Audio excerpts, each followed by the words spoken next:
ચલો મિત્રો, હવે આપણે નવું ચેપ્ટર ચાલુ કરીએ છીએ સદિશના.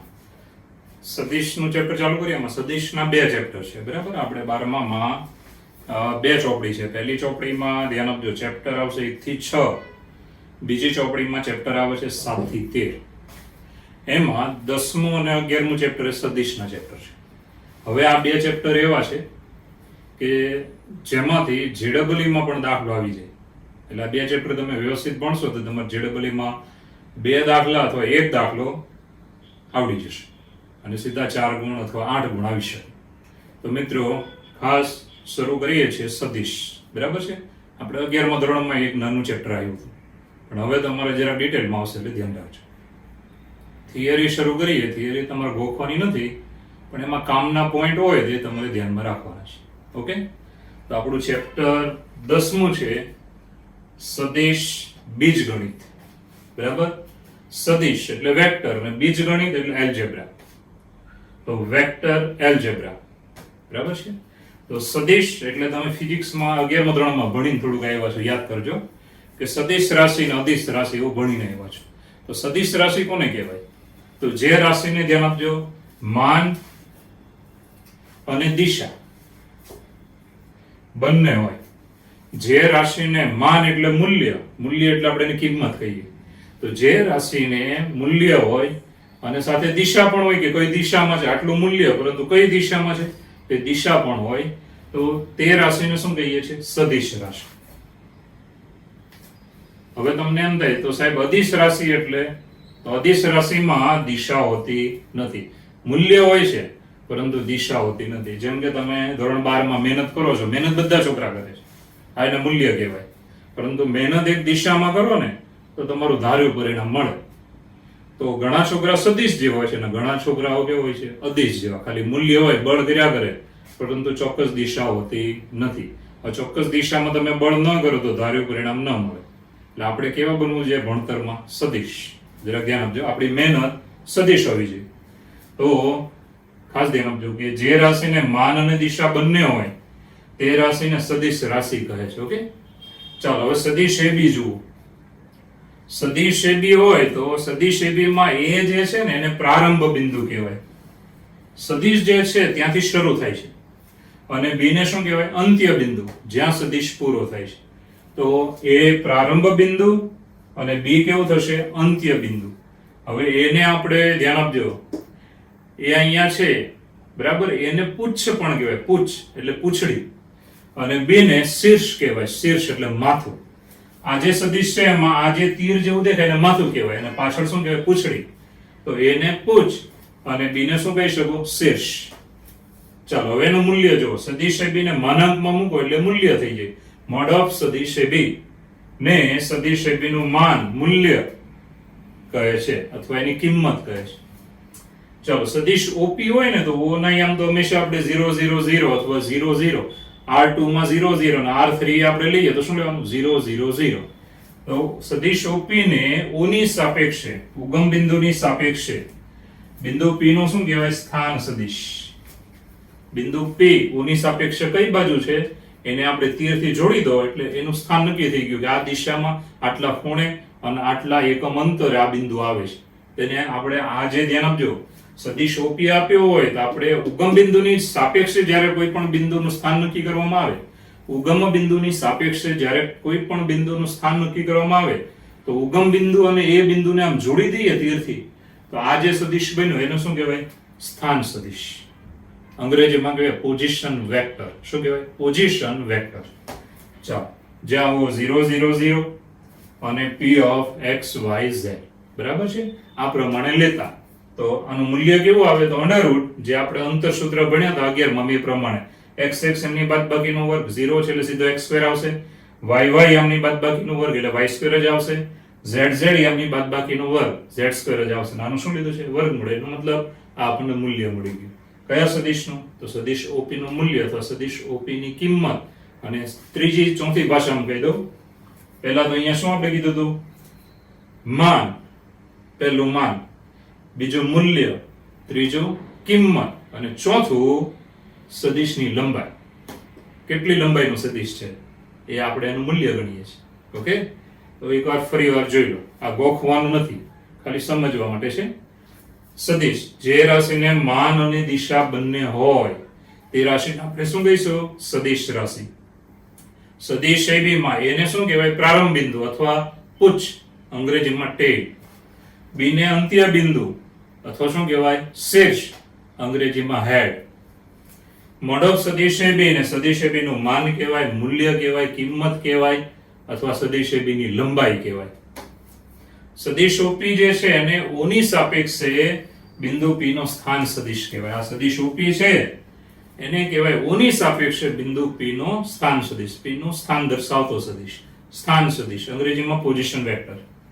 જ્યાં ઓ 0 0 0 અને p ઓફ xy z લેતા મોડ ઓફ સદિશ એ બી મોડ ઓફ વેક્ટર, ધ્યાન આપજો, મોડ ઓફ વેક્ટર OP, અહીંયા OP is equal to under route xx m ની બાદબાકીનો વર્ગ પ્લસ yy m ની બાદબાકીનો વર્ગ પ્લસ zz m ની બાદબાકીનો વર્ગ. તો મિત્રો આ સદિશ વિશે થોડું હતું. ઓકે, ચલો મિત્રો આગળના ટોપિકમાં જઈએ. હવે ટોપિક છે સદિશની દિક કોસાઈનો, દિક ખૂણાઓ અને દિક ગુણોત્તર. બરાબર, સદિશની દિક કોસાઈનો, દિક ખૂણાઓ અને દિક ગુણોત્તર, આ 3 પોઈન્ટ છે જે યાદ રાખવાના છે કારણ કે દાખલા માટે આપણને કામના છે. તો સૌપ્રથમ સદિશ R, આકૃતિમાં જુઓ સદિશ R, આ સદિશ R દેખાય ને, O થી P, સદિશ OP બરાબર સદિશ R છે. સદિશ OP બરાબર છે સદિશ R. તો સદિશ R એ x, y અને z અક્ષ સાથે અનુક્રમે આલ્ફા, બીટા, ગેમા માપના ખૂણા બનાવે તો આ સદિશ OP જુઓ, બરાબર, એણે x અક્ષ સાથે કેટલો ખૂણો બનાવ્યો? આલ્ફા. y અક્ષ સાથે કેટલો ખૂણો બનાવ્યો? બીટા. z અક્ષ સાથે કેટલાનો ખૂણો બને છે? ગેમા માપનો. તો એક સદિશ લીધો OP, એણે x અક્ષ સાથે આલ્ફા માપનો ખૂણો બનાવ્યો છે, y અક્ષ સાથે બીટા માપનો ખૂણો બનાવ્યો અને z અક્ષ સાથે ગેમા માપનો ખૂણો બનાવ્યો છે. તો આ જે આલ્ફા, બીટા, ગેમા છે, ધ્યાન આપજો, આલ્ફા, બીટા, ગેમા, એને કહેવાય સદિશ R ના દિક ખૂણાઓ. સીધા જે ખૂણા બન્યા એને શું કહેવાનું? દિક ખૂણાઓ. હવે જો એને cos લગાડીને મૂલ્ય લેવામાં આવે એટલે કે કોસાઇન મૂલ્ય કહેવાય, કોસાઇન મૂલ્ય. તો જે આ cos alpha, cos beta, cos gamma બન્યું એને કહેવાય છે સદિશ R ની દિક કોસાઈનો. હવે તમે આમાં નામમાં જો દિક કોસાઇન, કોસાઇન એટલે કોસાઇન લગાડવાનું એટલે cos લગાડવાનું, આલ્ફા ને cos લગાડો એટલે cos આલ્ફા, બીટા ને cos લગાડો એટલે cos બીટા અને ગેમા ને લગાડો એટલે cos ગેમા. તો cos alpha, cos beta, cos gamma ને શું કહેવાય? દિક કોસાઈનો. હવે ખાસ ધ્યાન આપજો કે આપણે L બરાબર નામ આપ્યું છે L બરાબર cos આલ્ફા, M બરાબર cos બીટા અને N બરાબર જો cos ગેમા લેવામાં આવે તો મિત્રો L² + M² + N² બરાબર 1. આ મોઢે કરી નાખવાનું કારણ કે ક્યારેક MCQ માં પૂછે છે. બરાબર, જ્યાં L બરાબર cos આલ્ફા, M બરાબર cos બીટા અને N બરાબર cos ગેમા એટલે શું થયું? cos² alpha + cos² beta + cos² gamma બરાબર 1. હવે મિત્રો cos આલ્ફા બરાબર x ના છેદમાં r. P બિંદુનો એક્સિયમ x છે અને r એ સદિશની લંબાઈ છે. x ના છેદમાં r. cos બીટા બરાબર y ના છેદમાં r. cos ગેમા બરાબર z ના છેદમાં r. ઓકે, જો આ પ્રમાણે લેવામાં આવે તો સદિશ r ના યામ કેવા બને? તો x બરાબર r cos આલ્ફા, y યામ બને r cos બીટા, z યામ બને r cos ગેમા. આવા યામ તમે લઈ શકો સદિશની લંબાઈ વડે ગુણી. અને અહીંયા જે આપણે cos આલ્ફા બરાબર L લઈ લેવાનો, જે ઉપર નામ આપ્યું હતું ને તે, તો એક્સિયમ અહીંયા તમને મળ્યો LR. cos બીટા બરાબર શું નામ આપ્યું હતું? M, એટલે MR. cos ગેમા બરાબર શું નામ આપ્યું હતું? N, માટે NR. તો LR, ધ્યાન આપજો, LR, MR, NR આને કહેવાય સદિશ R ના દિક ગુણોત્તરો. શું કહેવાય? દિક ગુણોત્તરો. એટલે આ જે પોઈન્ટ સમજીએ છીએ એમાં 3 પોઈન્ટ છે. કયા કયા? દિક ખૂણાઓ, દિક કોસાઇન અને દિક ગુણોત્તર. ફરીવાર, દિક ખૂણાઓ, સદિશ એ ત્રણેય અક્ષો સાથે બનાવેલા ખૂણા. પછી દિક કોસાઇન, આ ખૂણાના કોસના મૂલ્યો. અને દિક ગુણોત્તરો. દિક ગુણોત્તરો એટલે કોણ કોણ? LR, MR, NR. LR small r, MR અને NR. હવે L, M, N શું છે? તો L બરાબર cos આલ્ફા, M બરાબર cos બીટા, N બરાબર cos ગેમા અને R એ સદિશની લંબાઈ છે. તો ત્રીજી વખત આ પોઈન્ટ જુઓ કારણ કે એક ગુણના MCQ ના દાખલા માટે કામનું છે. તો સૌપ્રથમ ધ્યાન આપજો, સદિશની દિક કોસાઇન, દિક ખૂણાઓ અને દિક ગુણોત્તર. એમાં પહેલા દિક ખૂણા એટલે શું? આ બધું ગોખવાની જરૂર નથી, સીધું સીધું આવું યાદ રાખો કે કોઈ પણ સદિશે અક્ષો સાથે બનાવેલા ખૂણા, બરાબર, એને શું કહેવાય? દિક ખૂણાઓ.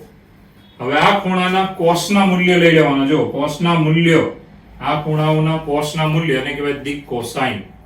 રેડી?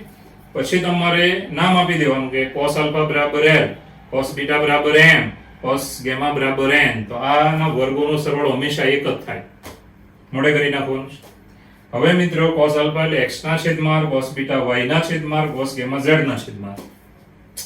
હવે તમે સદિશ r લખો હોય તો તમારે એક્સિયમ કેવો બન્યો? x બરાબર r cos આલ્ફા, y બરાબર r cos બીટા અને z બરાબર r cos ગામા. બરાબર છે? હવે તમે cos આલ્ફા એટલે શું લેવાનું? નામ આપ્યું તો l, તો lr, બીજો અહીંયા બન્યો mr, ત્રીજો અહીંયા બન્યો nr. તો આ જે ત્રણ બન્યા lr, mr, nr, એને કહેવાય સદિશનો શું કહેવાય? દિક. ધ્યાન આપજો, ગુણોત્તરો. શું કહેવાય? દિક ગુણોત્તર. યાદ રહી ગયો? એકદમ ઈઝી ટોપિક છે. જે ખૂણા બને એને દિક ખૂણા કહેવાય. કોસના મૂલ્ય લગાડો એટલે કે કોસ લગાડો તો તમને મળે દિક કોસાઇન, પછી lr, mr, nr એટલે દિક ગુણોત્તરો. એમાં l બરાબર cos આલ્ફા, m બરાબર cos બીટા અને n બરાબર cos ગામા. r એટલે શું? તો સદિશની લંબાઈ. તો આ મોઢે રાખજો, પોઈન્ટ દાખલા માટે કામનો છે. ચલો મિત્રો, થિયરીના આગળના ટોપિકમાં જઈશું. સદિશના પ્રકારો, ટાઇપ્સ ઓફ વેક્ટર્સ. બરાબર? સદિશના પ્રકારો, ટાઇપ્સ ઓફ વેક્ટર એમ બોલો તો ચાલશે. તો સદિશના પ્રકાર તો જુદા જુદા સદિશ છે. જો શૂન્ય સદિશ, બરાબર, શૂન્ય સદિશ. તો તમારે બધી વ્યાખ્યા ગોખવાની નથી, ખાલી તમારે એમાંથી એક જ પોઈન્ટ પકડી રાખવાનો કે આવું આવે તો આને આવો સદિશ કહેવાય. બસ આટલું એટલે દાખલો આવડી જશે. શૂન્ય સદિશ એટલે શું? કે જે સદિશમાં પ્રારંભ બિંદુ અને અંત્ય બિંદુ, બરાબર, જે સદિશનું પ્રારંભ બિંદુ અને અંત્ય બિંદુ એકનું એક જ હોય, એકનું એક જ હોય, જ્યાં શરૂ થાય ત્યાં પૂરો થઈ જાય, તેવા સદિશને શું કહેવાય? શૂન્ય સદિશ. શૂન્ય સદિશને દિશા હોતી નથી. આ યાદ રાખજો, MCQ માં પૂછાય. શૂન્ય સદિશ જ એક એવો સદિશ છે કે જેનું નામ તો સદિશ છે પણ એને દિશા નથી. બરાબર છે? શૂન્ય સદિશને દિશા હોતી નથી. મોડે કરી નાખો ને, MCQ પૂછાય. ચાલો, એકમ સદિશ એટલે શું? કે જે સદિશનું માન એક એકમ હોય, જે સદિશનું મૂલ્ય એક એકમ હોય તેને શું કહેવાય? એકમ સદિશ. સમ ઉદ્ભવ સદિશો, હવે નામ પ્રમાણે તમને ખબર પડી જાય, બધા એક જ બિંદુમાંથી નીકળતા હોય. સમ ઉદ્ભવ સદિશો, તો એક જ બિંદુમાંથી ઘણા બધા સદિશો નીકળે આવી રીતે. આ બધાને શું કહેવાય? સમ ઉદ્ભવ સદિશો. એક જ બિંદુમાંથી નીકળે છે એટલે આપણે શું કહીશું? પ્રારંભ બિંદુ એક જ હોય, ગમે એટલા સદિશો હોય, 2 હોય, 3 હોય, 10 હોય, 15 હોય, પરંતુ એક જ બિંદુમાંથી એનો ઉદ્ભવ થતો હોય તેવા સદિશોને શું કહેવાય? સમ ઉદ્ભવ સદિશો. નેક્સ્ટ, સમરેખ સદિશો. હવે નામ પ્રમાણે છે, નવું કઈ નથી. સમરેખ સદિશો કોને કહેવાય? તો બધા જ સદિશો કોઈ એક જ રેખાને સમાંતર હોય. કોઈ એક રેખા હોય એને સમાંતર સદિશ હોય, આમ જતો હોય આમ જતો, એનો વાંધો નથી, આમ જતો હોય કે આમ જતો હોય, ઉપર લાંબો સદિશ હોય કે નાનો એવો હોય, પરંતુ આ રેખાને કેવા હોવો જોઈએ? સમાંતર. દિશા ગમે તે હોય, આમ જાય કે આમ જાય એનો પ્રોબ્લેમ નથી, ખાલી આ રેખાને કેવો હોવો જોઈએ? સમાંતર. તો એવા સદિશોને આપણે શું કહીશું? સમરેખ સદિશો. પેલા બિંદુ જેવું નથી કે બિંદુ રેખા પર જ આવવા જોઈએ, એને સમરેખ બિંદુ કહેવાય. સદિશમાં શું? રેખાને સમાંતર હોવો જોઈએ, અહીંયા હોય કે અહીંયા હોય કે એકદમ દૂર હોય, પણ આને સમાંતર હોવો જોઈએ. પછી એની દિશા આમ જતી હોય કે આમ જતી હોય, બંને ચાલે. તો આ સદિશો જેટલા પણ આ રેખાને સમાંતર મળે એને શું કહેવાય? સમરેખ સદિશો. યાદ રાખજો, સમરેખ સદિશો એટલે રેખાને સમાંતર સદિશો. સમાન સદિશો, તો નામ પ્રમાણે ખબર પડી જાય કે જે સદિશોના મૂલ્ય અને દિશા સમાન હોય, મૂલ્ય અને દિશા સમાન હોવી જોઈએ, એવા સદિશોને શું કહેવાય? સમાન સદિશો. ચાલો, મુક્ત સદિશો. મુક્ત, જો નામ પ્રમાણે ચાલવાનું. મુક્ત તો શું કહે છે? માન અને દિશા બદલ્યા વગર સદિશોનું સમાંતર સ્થાનાંતર કરાવી શકો. ધારો કે બે સદિશ અહીંયા આમ છે, બરાબર, હવે આ બંનેનું મૂલ્ય બદલાવવું જોઈએ નહીં, બંનેની દિશા બદલાવી જોઈએ નહીં. આ બંનેને સેમ પોઝિશનમાંથી ઉચકી અને તમે અહીંયા મૂકી દો, બરાબર છે, તો આ બંને સદિશોને કહેવાય કે મુક્ત સદિશો, કે અહીંયાથી અહીંયા જઈ શકે છે. માન અને દિશા બંને એના જ રહેવા જોઈએ, બદલાવા જોઈએ નહીં. ખાલી એક જગ્યાએથી બીજી જગ્યાએ સ્થાનાંતર કરી દો સેમ પોઝિશનમાં અને સેમ વેઇટેજમાં, તો આવા સદિશોને શું કહેવાય? મુક્ત સદિશો. એકદમ ઈઝી હતા. જો શૂન્ય સદિશ, પ્રારંભ અને અંત્ય બિંદુ એકનો એક હોય તેવા સદિશને શૂન્ય સદિશ કહેવાય. શૂન્ય સદિશને દિશા હોતી નથી. એકમ સદિશ, મૂલ્ય 1 એકમ. સમ ઉદ્ભવ સદિશો, બરાબર છે, બે અથવા બે થી વધારે સદિશોનું પ્રારંભ બિંદુ, ધ્યાન આપજો, શરૂઆત જ્યાંથી થાય છે તે પ્રારંભ બિંદુ એક જ હોય, એક જ બિંદુમાંથી બધા નીકળતા હોય તેવા સદિશોને શું કહેવાય? સમ ઉદ્ભવ સદિશો. સમરેખ સદિશો, કોઈ એક રેખાને સમાંતર સદિશો હોય, કોઈ એક રેખાને સમાંતર, તેવા સદિશોને આપણે સમરેખ સદિશો કહીશું. સમાન સદિશો, દિશા અને મૂલ્ય બંને સમાન હોય, દિશા અને મૂલ્ય સમાન હોય એવા સદિશોને આપણે શું કહેવાના? સમાન સદિશો. નેક્સ્ટ, મુક્ત સદિશો.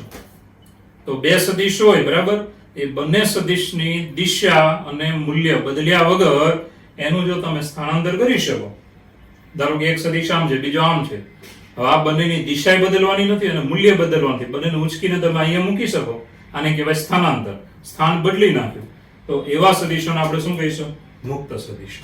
એકદમ ઈઝી હતા. શૂન્ય સદિશ, એકમ સદિશ, સમ ઉદ્ભવ સદિશ અને સમરેખ સદિશ, સમાન સદિશો અને છેલ્લું મુક્ત સદિશો. આ 6 પ્રકારના સદિશો આપણે જરાક મગજમાં રાખવાના, બરાબર છે?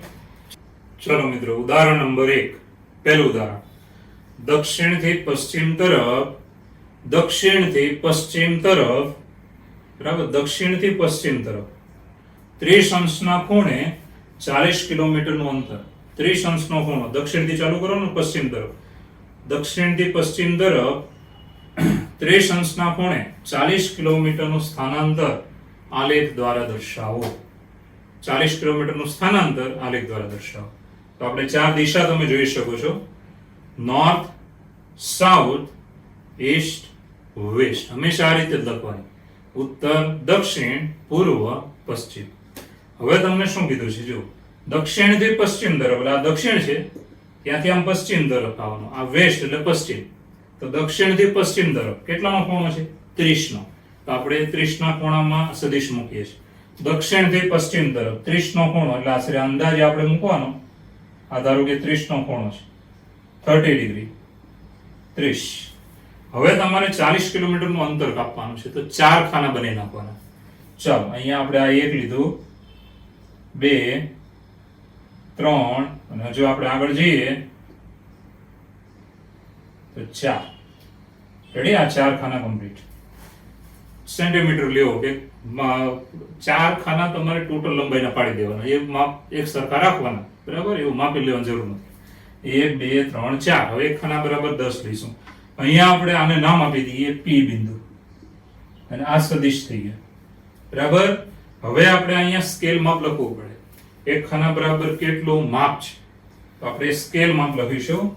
તો આવી રીતે ખાનું બનાવી નાખવાનું, જે લંબાઈ ત્યાં રાખી છે એટલી લંબાઈ રાખીને, બરાબર? હવે એક ખાના બરાબર કેટલા થાય? તો ટોટલ 40 કિલોમીટર છે, તો એક ખાના બરાબર કેટલા થાય? 10, કારણ કે 4 ખાના છે. આ 10 કિલોમીટર આ છે સ્કેલ. એક ખાનું બરાબર 10 કિલોમીટર. તો મિત્રો, આ થઈ ગયો આપણો આલેખ. તો ફરી વાર જુઓ, દક્ષિણથી પશ્ચિમ તરફ, દક્ષિણથી પશ્ચિમ તરફ એટલે આ દિશા કહેવાય, એની ધ્યાન આપજો. આ જે દિશા આપણે દર્શાવીએ છીએ, આ દિશા થઈ દક્ષિણથી પશ્ચિમ તરફ, દક્ષિણથી પશ્ચિમ તરફ 30 નો ખૂણો અને 40 કિલોમીટરનું સ્થાનાંતર, 10, 20, 30, 40 દર્શાવતો સદિશ છે, એટલે કે એનો આલેખ છે. ઓકે? અને સ્કેલમાં લખવાનું ભૂલવું નહીં, એક ખાનું બરાબર 10 કિલોમીટર. તો ઈઝી છે. ચલો મિત્રો, નવા દાખલામાં ધ્યાન આપજો. શું કીધી છે રકમ? ઉદાહરણ 2, સદેશ અને અદિશમાં વર્ગીકૃત કરો. બરાબર છે? 2 ભાગ પાડી દેવાના, સદિશ રાશિઓ આ બાજુ, અદિશ રાશિઓ આ બાજુ. ચાલો, 2 ભાગ આપણે કરી દઈશું, સદિશ રાશિઓ અને અદિશ રાશિઓ. તો પહેલું 5 સેકન્ડ, 5 સેકન્ડ ધ્યાન આપજો, એ સમય છે. સમય ને દિશા નથી હોતી, એટલે 5 સેકન્ડ કેવી રાશિ થાય? અદિશ રાશિ. જે સમય છે, સમય એટલે કેવો થયો? અદિશ. ચાલો, પહેલું કમ્પ્લીટ. બીજું 1000 સેન્ટીમીટર ક્યુબ. હવે 1000 સેન્ટીમીટર ક્યુબ એ ઘનફળ છે, બરાબર? ઘન 3 ઘાત એટલે ઘનફળ. તો અહીંયા 1000 સેન્ટીમીટર ક્યુબ એ ઘનફળ છે ને ઘનફળ કેવી રાશિ છે? અદિશ. તો આ પણ કમ્પ્લીટ અદિશ. ચલો 10 ન્યૂટન એ તો બળ છે, બળ હંમેશા સદિશ હોય. તો 10 ન્યૂટન એટલે બળ છે ને બળ હંમેશા કઈ રાશિ છે? સદિશ. ચાલો હવે મિત્રો 30 કિલોમીટર પ્રતિ કલાક આ તમારી ઝડપ છે અને ઝડપ હંમેશા કેવી હોય? અદિશ. તો ઝડપ જો 30 કિલોમીટર પ્રતિ કલાક એ ઝડપ છે માટે અદિશ. ચાલો નેક્સ્ટ 10 ગ્રામ પ્રતિ સેન્ટીમીટર ક્યુબ. હવે આ તમને ઘનતા આપી છે, પ્રતિ સેન્ટીમીટર ક્યુબમાં 10 ગ્રામ. તો આ તમારે ઘનતા છે ને ઘનતા હંમેશા કેવી હોય? અદિશ રાશિ. ફિઝિક્સમાં તમે 11મા માં ભણ્યા છો. ચાલો 20 મીટર પ્રતિ સેકન્ડ એ ઝડપ છે પરંતુ દિશા આપી છે ઉત્તર તરફ, એ દિશા આપી છે, દિશા આપી છે માટે શું થશે? સદિશ. જો આ દિશા ન આપી હોય તો આને ઝડપ કહેવાય ને ઝડપ કેવી હોય? અદિશ. દિશા આપી છે માટે કેવી થઈ ગઈ? સદિશ. તો આપણને અહીંયા 6 પદ આપ્યા હતા, 6 એકવાર જોઈ લો. 5 સેકન્ડ સમય એટલે અદિશ. 1000 સેન્ટીમીટર ક્યુબ આ ઘનફળ છે માટે અદિશ રાશિ. 10 ન્યૂટન બળ સદિશ રાશિ. 30 કિલોમીટર પ્રતિ કલાક આ તમને ઝડપ આપી અથવા બીજું નામ વેગ બોલી શકો. આ ઝડપ આપી છે, ઝડપ જે હંમેશા અદિશ રાશિ. પછી 10 ગ્રામ પ્રતિ સેન્ટીમીટર ક્યુબ આ ઘનતા આપી છે અદિશ રાશિ. મને 20 મીટર પ્રતિ સેકન્ડ ઉત્તર તરફ દિશા આપી દીધી માટે કેવું કહેવાય? સદિશ રાશિ. તો આ રીતે બહુ ઈઝી દાખલો છે. 11માં તમે ફિઝિક્સમાં ઘણું ભણ્યો છો, તમને વધારે સારું આવડે છે. ઓકે ચાલો મિત્રો ઉદાહરણ નંબર 3 જુઓ. આકૃતિમાં કયા સદિશો છે? બરાબર, એમાંથી 3 ભાગ છે: સમરેખ સદિશો, સમાન સદિશો અને સમઉદ્ભવ સદિશો.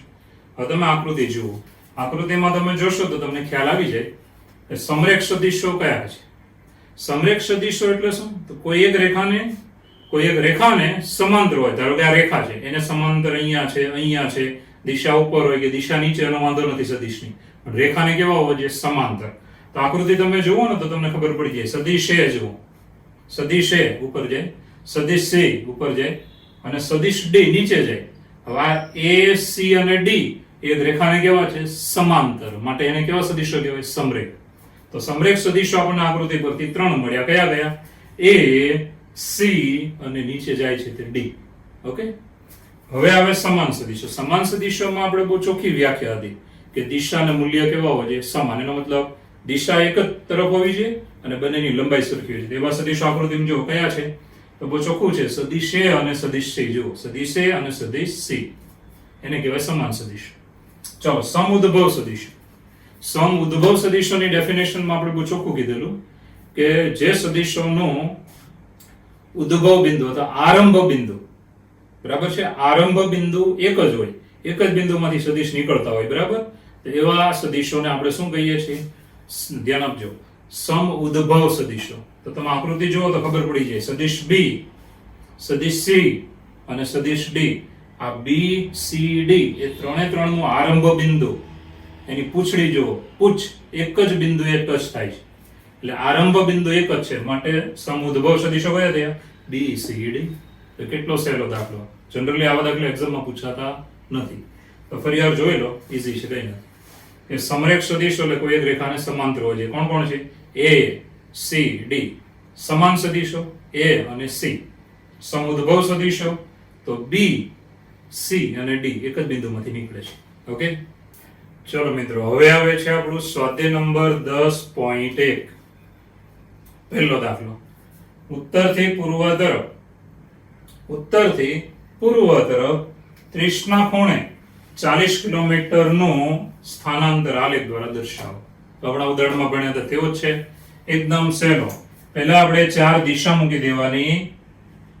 ચાલો, આ 4 દિશા આપણે કઈ દિશાઓ છે તો તમને ખબર છે: north, south, east, west. Ready? ને વચ્ચે ઓ લખી નાખવાનો. હવે રકમમાં શું કીધું છે? ઉત્તરથી પૂર્વ તરફ. એટલે આ ઉત્તર પૂર્વ તરફ કેટલાનો ખૂણો છે? 30 નો. તો અંદાજે તમારે 30 નો ખૂણો અહીંયાથી લઈ લેવાનો. ચાલો 30 આશરે લઈ લેવાનો, પણ 30 જેવું લાગવું જોઈએ. ચાલો, આ ઉત્તરથી પૂર્વ તરફ, બરાબર, 30 નો ખૂણો છે એટલે અહીંયા લખવાનું 30 ડિગ્રી. હવે આપણે કેટલા કિલોમીટરનું અંતર છે? 40. હવે આ સદિશને 4 ભાગ કરી નાખવાના સરખા. તો 1 2 3 4 અને અહીંયા નામ આપી દેવાનું P બિંદુ અને તીર કરી નાખો, બરાબર? આવી રીતે. હવે મિત્રો સ્કેલ માપ લખવાનું ભૂલવાનું નહીં, નહીંતર માસ નહીં મળે. તો આનો સ્કેલ આપણે જે ખાનું બનાવ્યું છે આટલું, બરાબર, એમાં કેટલા કિલોમીટર થાય? તો 10 20 30 40, એટલે એક ખાના બરાબર 10 કિલોમીટર. તો 10 કિલોમીટર. ચાલો 10 કિલોમીટર આ છે આપણો સ્કેલ. રેડી? તો આ આકૃતિ કમ્પ્લીટ થઈ ગઈ. હવે તમે રકમ વાંચી જુઓ. ઉત્તરથી નોર્થથી ઉત્તરથી પૂર્વ તરફ ઈસ્ટ તરફ કેટલાનો ખૂણો છે? 30 નો. અને કેટલા કિલોમીટરનું સ્થાનાંતર છે? 40. 10 20 30 40. તો આ થઈ ગયો આલેખ. એકદમ ઈઝી. ક્યારે એક્ઝામમાં પૂછાયું નથી આટલા વર્ષમાં, બરાબર? અને પૂછાય પણ નહીં, તમે સમજી શકો છો. ચાલો મિત્રો, બીજો દાખલો 10.1 સ્વાધ્યાયમાં બીજો દાખલો. સદેશ અને અદેશમાં વર્ગીકૃત કરો. સદેશ અને અદેશમાં વર્ગીકૃત કરો, બરાબર છે? હમણાં આપણે ઉદાહરણમાં ભણ્યા હતા તેવું જ છે. તો જે રાશિઓ આપી છે એ રાશિઓને સદિશ અને અદિશમાં આપણે મૂકતા જઈએ. તો સદિશ રાશિઓ, અદિશ રાશિઓ. તો પહેલું 10 કિલોગ્રામ.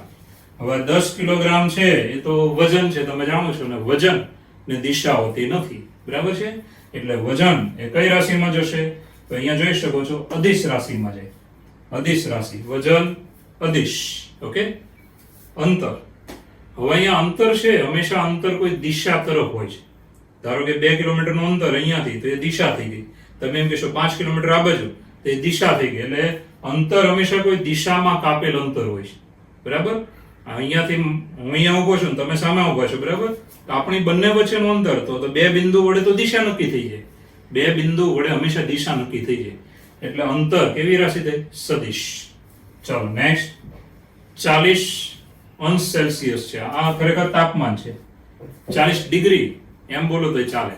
કે 40 અંશ તાપમાન છે. હવે તાપમાનને દિશા હોતી નથી. અહીંયા તમે કંઈક ગરમ કરો તો એવું નહીં કે આ બાજુ જ ગરમી જાય, ગરમી બધી બાજુ જાય. એટલે તાપમાન કેવી રાશિ થઈ? અદિશ રાશિ. ચાલો 10 વોટ. હવે બહુ ચોખ્ખી વાત છે. 10 વોટ એ વિદ્યુત ભારનો એકમ થયો, સોરી વિદ્યુત ઉર્જાનો એકમ થયો. વોટ એટલે ઉર્જા, બરાબર? કાર્ય દ્વારા, જેને ફિઝિક્સમાં તમે ભણ્યા હશો અથવા 12માં આવશે. તો 10 વોટ એ વિદ્યુત ઉર્જાનો એકમ થયો. વિદ્યુત ઉર્જાનો એકમ છે તો એને કોઈ દિશા હોતી નથી, બરાબર? તમે ગમે તે રીતે વાપરો, એવું નહીં કે આ બાજુ તમારે વિદ્યુત ઉર્જા વધારે આવે, પેલી બાજુ પણ મળતી હોય છે. તો વિદ્યુત ઉર્જા વિદ્યુત ઉર્જા જે છે, ધ્યાન આપજો, કેવી રાશિ થઈ? અદિશ રાશિ થઈ. ચાલો આગળ વધીએ. 10⁻19 કુલમ આ વિદ્યુત ભારનો એકમ થયો. હવે વિદ્યુત ભાર છે એ તો ચોક્કસ દિશામાં જ હોય છે, બરાબર? એટલે હંમેશા યાદ રાખવાનું કે વિદ્યુત પ્રવાહ કોઈ દિશામાં જ એનું વહન થતું હોય છે. જેમ કે કોઈ તારમાં વહન થાય તો તાર ફિક્સ હોવો જોઈએ, એમ તારમાંથી બહાર નીકળીને ગમે ત્યાં જતા નથી રહેતા. તો વિદ્યુત ભારનો એકમ થયો કુલમ, બરાબર છે? જે કેવી રાશિ છે? સદિશ રાશિ છે. નેક્સ્ટ 20 મીટર પ્રતિ સેકન્ડ સ્ક્વેર. આ પ્રવેગ છે. પ્રવેગ હંમેશા કેવો હોય? સદિશ. તો તમે 11માં ભણ્યા હતા એ જ છે બધું, નવું નથી, પણ ફિઝિક્સમાં ભણ્યા હતા. તો સદિશ રાશિઓ કઈ કઈ થઈ?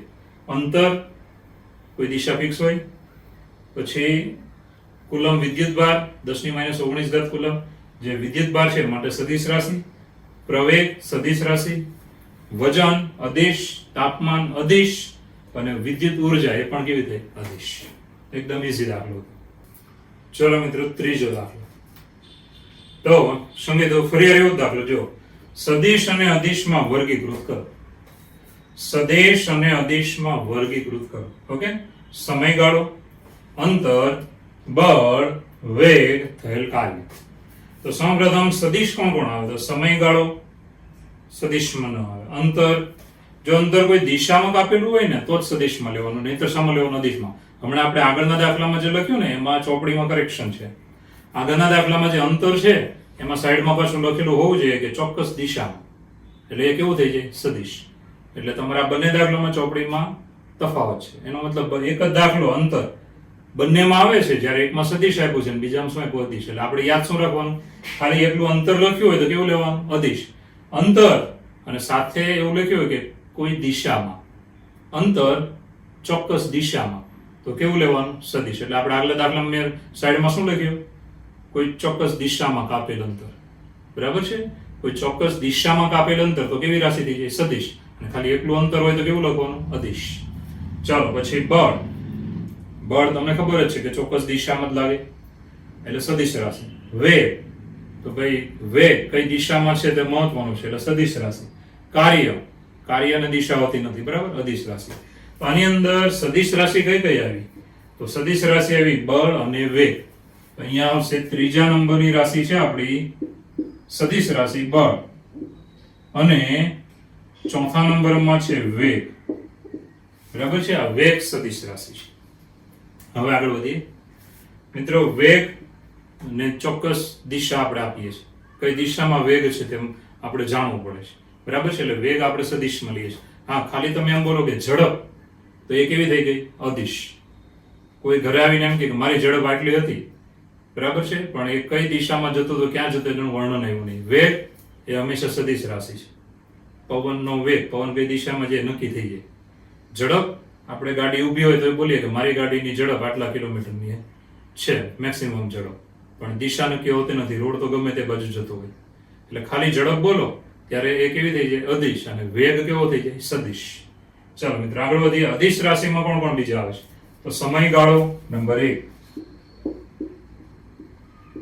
ચાલો, સમયગાળો. પછી અદિશમાં હવે ધ્યાન આપજો, અંતર. જ્યારે દિશા વગર અંતર હોય, સાથે આપ્યું હોય કે ચોક્કસ દિશામાં, તો સદિશ. ન આપ્યું હોય તો અદિશ. ચાલો, નંબર 2 અંતર. એન્ડ લાસ્ટ થયેલ કાર્ય. થયેલ કાર્ય. ચાલો એકવાર ફરીવાર જોઈ લો. બળ સદિશ રાશિ, વેગ સદિશ રાશિ, અને ઝડપ આપી હોય તો કેવી થઈ જાય? અદિશ. સમયગાળો અદિશ રાશિ. અંતર, ખાલી એટલું અંતર જ આપ્યું છે કે મેં 5 કિલોમીટર અંતર કાપ્યું, પણ કઈ દિશામાં તો ખબર નથી, માટે અદિશ. હા, દિશા સાથે એવું જો કીધું હોય, દિશા સાથે, તો કેવી થઈ જાય? સદિશ. થયેલ કાર્ય અદિશ. તો એકદમ ઈઝી. એમસીક્યુ માં એકાદું ક્યારેક પૂછાય. ઓકે, ચલો મિત્રો ચોથો દાખલો. સદિશો ઓળખો. હવે આકૃતિમાં તમે જુઓ 4 સદિશ છે, A B C D.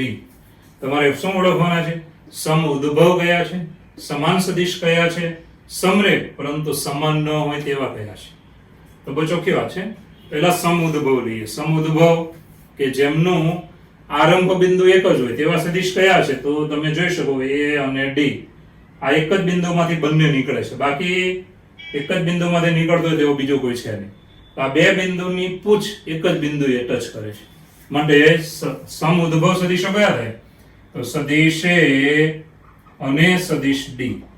આ બંને સદિશ કેવા છે? સમ ઉદ્ભવ સદિશ. ચાલો, સમાન સદિશ. સમાન એટલે જેના દિશા અને મૂલ્ય સરખા હોય. તો દિશા સરખી એવા બે જ છે જો, અને લંબાઈ પણ સરખી છે, માટે સમાન સદિશો થશે સદિશ B અને સદિશ D. બરાબર. હવે સમરેખ પરંતુ સમાન નહીં. સમરેખ એનો મતલબ એક જ રેખાને સમાંતર હોવા જોઈએ, અને સમાન નહીં હોવા જોઈએ સદિશો. જો ના પાડી, સમાન નથી લેવાનું. એક જ રેખાને સમાંતર તમે લેવા જાઓ તો બે જોડી મળી. જો ઉપર નીચેનો એક રેખાને સમાંતર છે, આ બંને એક રેખાને સમાંતર છે, પરંતુ આ બંને સદિશો તો સમાન છે, મૂલ્ય સરખા, દિશા સરખી, એટલે સમાન લેવાના નથી. સમાન નહીં તો કયા બે વધ્યા? સદિશ A અને સદિશ C, જેની દિશા જુદી છે. જો એટલે એને સમાન કહેવાય નહીં, પરંતુ કેવા કહી શકો? સમરેખ. તો સદિશ A અને સદિશ C તો એકદમ ઈઝી છે. જો સમુદ્ભવ A અને D, સમાન સદિશ B અને D, સમરેખ, સમરેખ પરંતુ સમાન નહીં. તો સમરેખ હોવા જોઈએ, એક રેખાને સમાંતર હોવા જોઈએ, પરંતુ સમાન નહીં હોવા જોઈએ. તો આપણી પાસે વધ્યા ગયા A અને C. કોઈ છોકરો B અને D લેશે ને તે પાછા સમાન સદિશો થઈ જાય છે, એટલે એને લેવાનું ના પાડીશ. ઓકે, ચલો મિત્રો નેક્સ્ટ દાખલો છે દાખલા નંબર 5. સત્ય કે અસત્ય જણાવો. સાચું ખોટું ખાલી કહેવાનું છે. ઓકે, પહેલો, સદિશ અને માઇનસ સદિશ સમરેખ છે, તો આ સત્ય છે. કેમ સત્ય છે? ધારો કે તમે સદિશ આ લીધો, સદિશ લીધો, બરાબર, તો માઇનસ સદિશ કરો એટલે દિશા બદલાઈ જાય. આ સદિશની દિશા આમ થઈ જાય. આ છે માઇનસ સદિશ. બંને કોઈ એક રેખાને સમાંતર તો રહેવાના જ છે. હવે આ બંને સદિશો કોઈ પણ એક રેખાને સમાંતર આવે જ, માટે આ બંને સદિશો કેવા થયા? સમરેખ. માટે આ વિધાન કેવું થયું? સત્ય. ચાલો, સત્ય છે કે સદિશ અને એની વિરુદ્ધ દિશાનો સદિશ, સદિશ અને એની વિરુદ્ધ દિશાનો સદિશ એ કોઈ એક રેખાને સમાંતર હોય માટે બંને સદિશ કેવા થઈ જાય? સમરેખ. ચાલો નેક્સ્ટ. બીજું, બે સમરેખ સદિશો હંમેશા સમાન માનવાળા સદિશો હોય છે. આ ખોટી વાત છે. બે સમરેખ સદિશ એનો મતલબ શું? કે કોઈ એક રેખાને સમાંતર આવવા જોઈએ. એક સદિશ મોટો દોરીએ અને એક નાનો દોરીએ તો એનું મૂલ્ય કેવું હોય? જુદું હોય. તો ધારો કે આપણી પાસે આવી રીતે છે કે ભાઈ એક સદિશ આ છે આપણી પાસે અને બીજો સદિશ આ નાનો એવો છે, તો બંને કોઈ એક રેખાને સમાંતર તો હોય જ, પરંતુ બંનેના મૂલ્યો સમાન નથી. અહીંયા શું આપ્યું કે બે સમરેખ સદિશો હંમેશા સમાન માનવાળા હોય. સમાન માનવાળા હોય એવું જરૂરી નથી. સમાન માન ન હોય તો પણ સમરેખ તો હોય જ. તો આ બંને સદિશ જો એના લંબાઈ નાના મોટી છે, બરાબર, એટલે મૂલ્ય જુદું જુદું છે, છતાંય બંને કોઈ એક રેખાને કેવો હોય? સમાંતર. માટે આપેલું વિધાન કેવું થયું? અસત્ય. ચાલો, અસત્ય છે. હવે મિત્રો આગળ વધીએ તો નેક્સ્ટ નંબર 3 જુઓ. સમાન માનવાળા બે સદિશો સમરેખ હોય છે. આ ખોટું છે. ધારો કે હું બે સદિશ દોરું છું. એક સદિશ મેં આ દોર્યો, આટલી જ લંબાઈનો બીજો સદિશ હું અહીંયા આમ દોરું છું. હવે આ બે સદિશની લંબાઈ જુઓ સરખી છે, લંબાઈ સરખી છે, પરંતુ આ બંને કોઈ એક રેખાને સમાંતર નથી. જો એકની દિશા આમ છે, બીજાની આમ છે, એટલે કોઈ એક રેખાને સમાંતર થાય જ નહીં, પરંતુ બંનેની લંબાઈ સરખી છે માટે બંનેના મૂલ્ય કેવા થાય? સરખા. તો સમાન માન લઈ લીધું એનો મતલબ બંનેની લંબાઈ સરખી લીધી અને બંને સદિશો સમરેખ છે નથી, માટે અહીંયા શું કીધું છે? સમરેખ છે. માટે આ વિધાન કેવું થયું? અસત્ય. ચાલો, અસત્ય છે. નેક્સ્ટ ચોથું જુઓ. સમાન માનવાળા બે સમરેખ સદિશો સમાન હોય છે. બહુ ચોખ્ખી વાત છે. મૂલ્ય સમાન લેવાનું અને પાછા સમરેખ સદિશો લેવાના અને સમાન હોય છે. આ પણ ખોટું છે. કેમ ખોટું છે? જુઓ કે મૂલ્ય સરખું એટલે લંબાઈ સરખી. જો લંબાઈ મેં સરખી લીધી, બરાબર, અને એક જ રેખાને સમાંતર લઈ લીધી એટલે સમરેખ થઈ ગયા. એટલે મૂલ્ય સરખું અને સમરેખ છે, પરંતુ બંને સદિશ સમાન નથી. હવે સમાન સદિશ હોય તેની માટે શું જોઈએ? મૂલ્ય અને દિશા પણ સમાન જોઈએ ને. તો અહીંયા દિશા જો, દિશા સમાન નથી, દિશા તો વિરુદ્ધ છે. એટલે આ બંને સદિશ કેવા છે? તો ધ્યાન આપજો, સમાન માનવાળા છે, મૂલ્ય સમાન છે. કેમ? કારણ કે લંબાઈ સમાન છે અને એક જ રેખાને સમાંતર છે માટે કેવા સદિશ થયા? સમરેખ. પરંતુ બંને સદિશ સમાન નથી. કેમ સમાન નથી? કારણ કે બંનેની દિશા સમાન નથી. માટે આ વિધાન કેવું થઈ ગયું? અસત્ય. ચાલો, અસત્ય છે. તો જોઈ લો, એકદમ ઈઝી દાખલો છે કે સદિશ અને એનો વિરુદ્ધ સદિશ હોય તે હંમેશા કેવા હોય? સમરેખ. બે સમરેખ સદિશો હોય તો એના માન હંમેશા સમાન ન આવે, અને આવે બંને થાય. ખાલી એવું જ નહીં કે ખાલી માન સમરેખ હોય એટલે માન સમાન જ, એવું નથી. માટે આ વિધાન કેવું થાય? અસત્ય. જો નાના મોટા છે. પછી ત્રીજું, સમાન માનવાળા બે સદિશો લઈએ, સમાન માન એટલે લંબાઈ સરખી, તો હંમેશા સમરેખ હોય એવું જરૂરી નથી, કારણ કે આ જો સમરેખ નથી. નેક્સ્ટ, સમાન માનવાળા બે સમરેખ સદિશો લે તો સદિશો સમાન હોય એવું જરૂરી નથી, કારણ કે દિશાની વિરુદ્ધ છે માટે સમાન ન થાય. જ્યારે બંનેના મૂલ્ય સમાન છે અને બંને કેવા છે? સમરેખ છે, છતાંય બંને સમાન સદિશ નથી. માટે આપેલું વિધાન કેવું થયું? અસત્ય. ઓકે, ચલો મિત્રો આગળ વધીએ. તો હવે આવે છે સદિશોનો સરવાળો અને સબાચનો નિયમ. સદિશોનો સરવાળો, બે સદિશનો સરવાળો કરવો હોય તો કઈ રીતે થાય? ધારો કે આપણી પાસે આવી રીતે છે, ધ્યાન આપજો, એક સદિશ છે, સદિશ છે AB.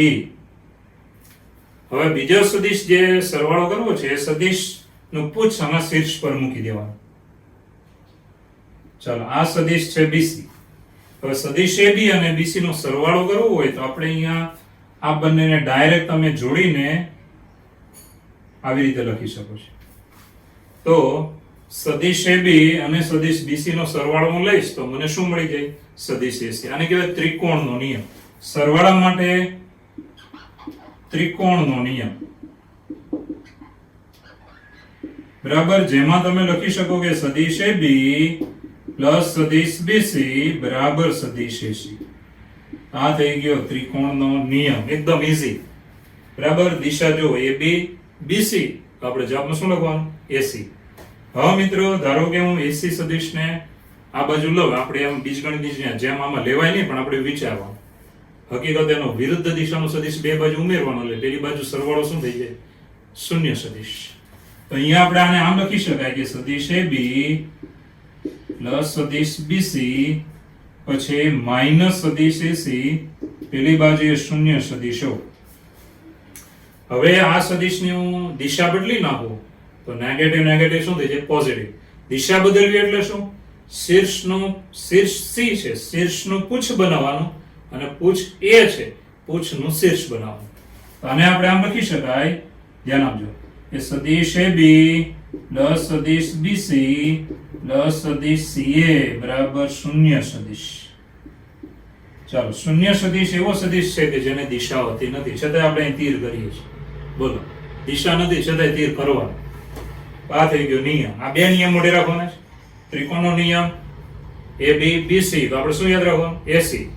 પછી AB BC CA, ચક્રીય રીતે AB BC CA, તો જવાબમાં શું આવી જાય? શૂન્ય શ્રેણી. ચાલો, સબાચરનો નિયમ જરા ધ્યાન આપજો. સમાંતર બાજુ ચતુષ્કોણનો નિયમ. ધારો કે મારી પાસે સબાચર આ છે, સમાંતર બાજુ ચતુષ્કોણ. ચાલો, એનો એક વિકર્ણ લઈએ છીએ આવી રીતે. ધારો કે આ સદિશ, સ્થાન સદિશ આનો A છે, આ છે B of B, આ છે C of C, અને આ D of સદિશ D. બરાબર છે? હવે તમે વિચાર કરો, તો અહીંયા તમારે સીધો નિયમ બનાવવો હોય તો કેવો બને? તો કઈ નથી, બોઈઝી છે. કે વિકર્ણ જે છે, ધ્યાન આપજો, એ સદિશ તમને ડાયરેક્ટ મળી જશે. તો કઈ રીતે મળે? તો જો આવી રીતે.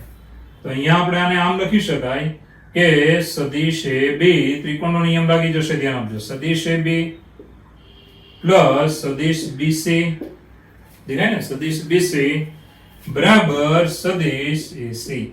ત્રિકોણનો નિયમ છે એ પ્રમાણે જ છે સબાચરનો નિયમ, કારણ કે સબાચરમાં ત્રિકોણ તો બને જ ને. એટલે હવે ધારો કે આ, ધ્યાન આપજો, આને હું x બાર લઉં છું, આને હું y બાર લઉં છું, બે સદિશના નામ આપી દીધા. તો વિકર્ણ સદિશ આપણને કેવો મળે? x બાર પ્લસ y બાર. આ બંનેનો શું કરી નાખવાનો? સરવાળો. x બાર, આપણે x બાર લીધો, અને આપણે y બાર લીધો. આ સદિશ AC તમને મળી જાય. તો મિત્રો એકદમ ઈઝી. ચાલો, સબાચરનો નિયમ એકદમ સહેલો છે. ત્રિકોણનો નિયમ જ લાગે છે કે આ બેનો સરવાળો બરાબર વિકર્ણ થઈ જાય છે. ઓકે, ચાલો મિત્રો આગળ વધીએ. સદિશ એની દિશામાં એકમ સદિશ. બરાબર છે? સદિશ એની દિશામાં એકમ સદિશ. તો આપણે આને આવી રીતે વિચારવાનું કે સદિશ એની દિશામાં એકમ સદિશ મારે લેવો હોય. એકમ સદિશ એટલે જે સદિશનું મૂલ્ય 1 એકમ હોય અને દિશા પછી આની દિશામાં જ હોવી જોઈએ. તો એ સૂત્ર તમારે મોઢે કરી નાખવાનું છે, જે તમને આમ તો ફિઝિક્સમાં આવી ગયું એટલે આવડે છે. બરાબર? A કેરેટ અથવા આને શું બોલો છો? A hat. A કેરેટ અથવા A hat is equal to સદિશ A ભાગ્યા મોડ ઓફ સદિશ A. જ્યારે સદિશને એના મૂલ્ય વડે ભાગવામાં આવે ત્યારે હંમેશા તમને, ધ્યાન આપજો, ત્યારે હંમેશા તમને શું મળે? કે સદિશની દિશામાં એકમ સદિશ. આ મોડે કરી નાખવાનું. અહીંયા છેદનું પદ 0 હોવું જોઈએ નહીં, જ્યાં મોડ ઓફ સદિશ ઇઝ નોટ ઇક્વલ ટુ 0. બરાબર? સદિશને કોના વડે ભાગવાનું? એના મૂલ્ય વડે. યાદ રહેશે? ઓકે. હવે મિત્રો સદિશના ઘટકો.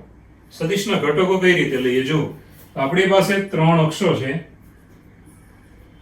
ચાલો, x અક્ષ, y અક્ષ અને z અક્ષ. ચાલો, સામાન્ય બિંદુઓ અથવા ઉગમ બિંદુ બોલો તો વાંધો નથી. હવે મિત્રો આની દિશામાં એકમ સદિશ મારે લેવો હોય તો અહીંયાથી આપણે બનાવી શકાય i કેરેટ. ચાલો, અહીંયા એટલી જ લંબાઈ મૂકીને j કેરેટ, એટલી જ સેમ લંબાઈ મૂકીને k કેરેટ. i કેરેટના યામ આવશે 1 0 0, j કેરેટના યામ આવશે 0 1 0, અને k કેરેટના યામ આવશે 0 0 1. આવી રીતે. હવે મિત્રો કોઈ પણ સદિશ હોય, ધારો કે બિંદુ P જેના યામ છે x y z લેતા આપણને સદિશ OP મળે. OP બરાબર, તો કેવો સદિશ મળ્યો? ધ્યાન આપજો, બહુ ચોખ્ખી વાત છે કે સદિશ OP ઓના યામ કેવા આવે? તો ઓના યામ આવે 0 0 0. તો સદિશ ઓપી મારે લખવું હોય તો શીર્ષમાં જે બિંદુ છે તેના યામમાંથી પૂછના બિંદુના યામ બાદ કરવાના. તો અહીંયા આવું આવશે x - 0 y - 0 z - 0. જે ફિઝિક્સમાં તમે ભણ્યા હતા યાદ કરજો. તો બરાબર આવ્યું x y z. હવે આ જે ઘટકો આવ્યા x y z એને ઘટક કહેવાય. કોના? તો સદિશના. આ ઘટકોને બીજી રીતે લખવો હોય તો આવી રીતે લખી શકાય is equal to x I caret ચાલો plus y j caret plus z k caret. આવી રીતે પણ આપણે લખી શકીએ છીએ. તો ધારો કે તમારી પાસે આનું એક ઉદાહરણ આપું છું. ધારો કે તમારી પાસે આવ્યું કે 3 2 5. તો તમે આને બીજી કેવી રીતે લખી શકો? આને આમ લખી શકો કે 3 આને બીજી રીતે લખીએ તો આવું આવશે, ધ્યાન આપજો. is equal to 3 I caret plus 2 j caret plus 5 k caret. આ બિંદુને આવી રીતે પણ લખી શકો છો. યાદ રહી ગયો? x યામ ગુણ્યા I caret plus y યામ ગુણ્યા j caret plus z યામ ગુણ્યા k caret. આ ઘટકોને આવી રીતે લખી શકો છો. ઓકે.